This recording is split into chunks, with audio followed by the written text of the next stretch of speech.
Dalam banyak narasi tentang kehidupan Nabi Muhammad SAW, kita seringkali terjebak dalam gambaran spiritual dan mukjizat yang menakjubkan. Mukjizat seperti pembelahan bulan, perjalanan malam, Isra Miraj, dan kemampuan untuk menyembuhkan orang sakit menjadi simbol utama dari kehebatan dan kenabiannya.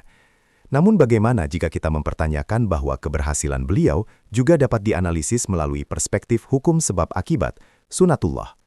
Dalam konteks ini, keberhasilan Nabi Muhammad SAW tidak hanya dilihat dari mukjizat, tetapi juga dari keterampilan kepemimpinan, strategi politik, serta pemanfaatan privilege yang ada pada dirinya. Framing bahwa mukjizat memperkuat kenabian tidak sepenuhnya salah, namun penting untuk diperluas dengan melihat faktor-faktor lain yang turut berperan. Kepemimpinan Nabi Muhammad bukanlah semata-mata hasil dari karunia ilahi, tetapi juga hasil dari keterampilan dan kemampuan politik yang dimilikinya. Di balik setiap keputusan penting yang diambil, terdapat dinamika sosial dan politik yang mendasari. Dalam hal ini, kita perlu memperluas pemahaman tentang privilege yang dimiliki oleh Nabi Muhammad SAW, bukan hanya dalam hal kekayaan, tetapi juga dalam konteks kehormatan suku dan otoritas sosial yang diperolehnya. Tantangan yang sering muncul dalam membahas kehidupan Nabi Muhammad SAW adalah anggapan bahwa beliau lahir dalam kondisi miskin, sehingga mungkin dianggap kurang beruntung dalam hal materi.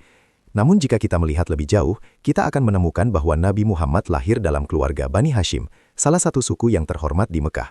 Meskipun keluarga beliau tidak kaya secara materi, namun mereka memiliki modal sosial yang sangat berharga, kehormatan dan otoritas moral.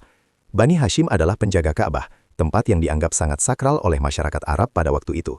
Ini memberikan mereka posisi yang istimewa, yang memberikan imunitas politik yang sangat kuat di tengah-tengah kekuasaan suku-suku lainnya. Keberadaan di dalam klan yang dihormati seperti Bani Hashim memberi Nabi Muhammad kekuatan sosial yang sangat besar. Kehormatan yang dimiliki oleh klan ini memberi akses kepada berbagai kelompok penting di Mekah. Dalam masyarakat yang sangat berstruktur hierarkis, kehormatan suku adalah faktor yang sangat penting untuk mendapatkan dukungan politik dan sosial. Dalam hal ini, keberhasilan Nabi Muhammad SAW tidak hanya disebabkan oleh mukjizat, tetapi juga oleh kekuatan privilege yang berasal dari suku yang terhormat. Keberhasilan Nabi Muhammad SAW sebagai seorang pedagang juga berperan besar dalam membentuk citra beliau di mata masyarakat.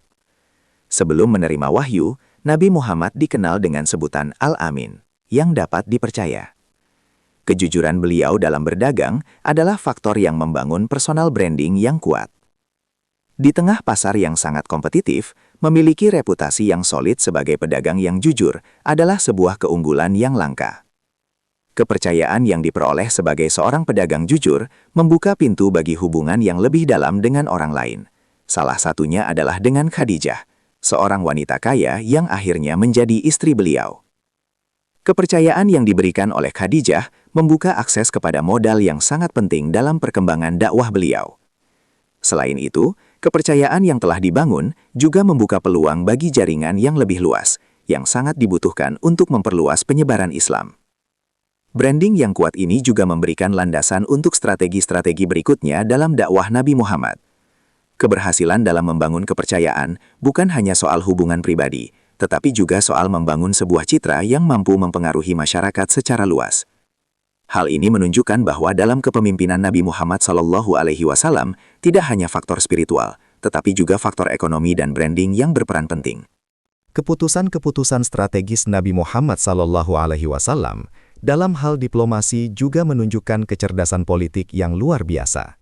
Salah satu contoh yang paling terkenal adalah Perjanjian Hudaibiyah, yang pada awalnya tampak merugikan bagi kaum muslimin.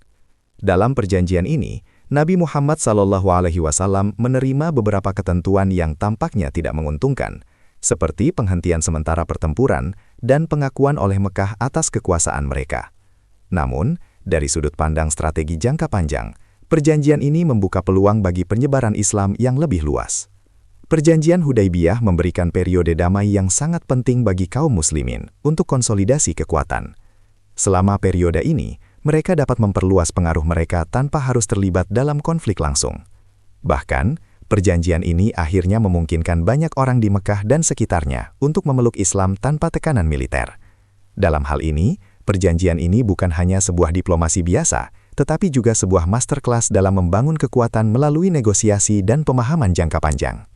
Diplomasi yang dilakukan oleh Nabi Muhammad SAW tidak hanya terbatas pada perjanjian-perjanjian dengan musuh-musuh politiknya, tetapi juga melibatkan pertemuan dengan berbagai kelompok dari suku-suku berbeda di Jazirah Arab. Hal ini menunjukkan bahwa kepemimpinan beliau bukan hanya tentang menghadapi musuh, tetapi juga tentang menjalin hubungan yang kuat dengan berbagai kelompok, membangun stabilitas, dan menciptakan masa depan yang lebih baik untuk umat Islam. Di Madinah, Nabi Muhammad SAW dihadapkan dengan tantangan besar dalam hal manajemen krisis dan pembangunan tim. Setelah hijrah ke Madinah, beliau tidak hanya memimpin umat Islam, tetapi juga harus mengorganisir berbagai stakeholder yang berbeda, suku-suku Arab, orang-orang Yahudi, dan kaum muslimin. Dalam menghadapi situasi yang penuh ketegangan ini, Nabi Muhammad menunjukkan kemampuan luar biasa dalam mengelola konflik dan menciptakan kesatuan di antara berbagai kelompok yang berbeda. Salah satu contoh penting dalam hal ini adalah Piagam Madinah, yang merupakan sebuah dokumen revolusioner yang bukan hanya mencatatkan hak-hak agama dan sosial bagi umat Islam, tetapi juga mencakup hak-hak bagi suku-suku lainnya, termasuk orang-orang Yahudi. Piagam Madinah bukan hanya sebuah dokumen agama, tetapi juga sebuah konstitusi multikultural yang jenius. Piagam ini mengatur hubungan antar suku, menciptakan kestabilan politik, dan memberikan dasar bagi pembangunan kekuatan militer yang solid. Dengan cara ini, Nabi Muhammad SAW tidak hanya membangun komunitas spiritual, tetapi juga sebuah negara yang kuat dan stabil. Dalam hal manajemen krisis, kemampuan Nabi Muhammad SAW untuk mengelola berbagai kelompok yang memiliki kepentingan berbeda adalah suatu prestasi yang luar biasa. Ia tidak hanya mengandalkan kekuatan militer atau politik, tetapi juga memanfaatkan kecerdasan sosial dan kebijaksanaan dalam membangun solidaritas di antara umat Islam dan masyarakat Madinah. Keberhasilan Nabi Muhammad SAW sebagai pemimpin yang besar tidak hanya ditentukan oleh mukjizat yang dimilikinya, tetapi juga oleh keterampilan dan kemampuan beliau dalam menghadapi tantangan sosial, politik, dan ekonomi. Melalui penggunaan privilege yang dimilikinya, branding yang kuat, kecerdasan diplomasi, dan kemampuan dalam manajemen krisis, Nabi Muhammad mampu membangun sebuah komunitas yang tidak hanya kuat secara spiritual, tetapi juga memiliki basis sosial dan politik yang solid. Kepemimpinan beliau memberikan pelajaran berharga tentang bagaimana memanfaatkan segala faktor yang ada untuk mencapai tujuan jangka panjang yang lebih besar, yaitu membangun peradaban yang berkeadilan dan sejahtera bagi umat manusia.